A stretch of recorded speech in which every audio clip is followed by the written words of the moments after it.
বগুড়াবাসীর একটাই দাবি, বাংলাদেশে একটি নতুন সংবিধান। কারণ ৭২-এর যে মুজিব সংবিধান রয়েছে, এই মুজিব সংবিধান দিয়ে বগুড়াবাসীর উপরে গত ৫০ বছরে শুধু একটি জিয়াউর রহমান জন্মগ্রহণ করার কারণে নির্যাতন চালানো হয়েছে। আমরা আবার ঘুরে দাঁড়িয়েছি, ব্যক্তি পরিচয় না, কার কোথায় জন্ম।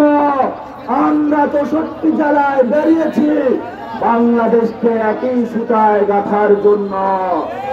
বগুড়াবাসী আপনারা সজাগ থাকবেন।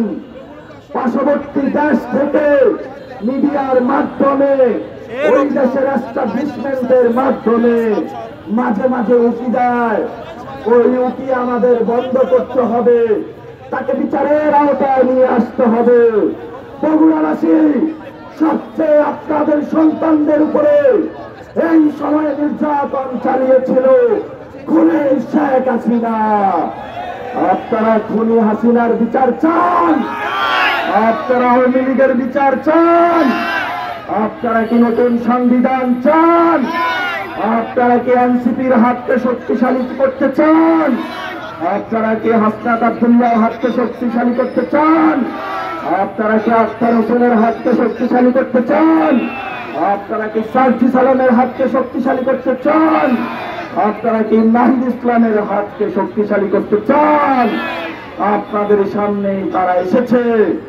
আমরা স্পষ্টত বলতে চাই, ঢাকাতে নতুন করে বুদ্ধিজীবী আবিষ্কার হয়েছে, বলে যে উচ্চ কক্ষে যদি পিয়ার হয় বাংলাদেশে নাকি নির্বাচন বানচাল করা হবে।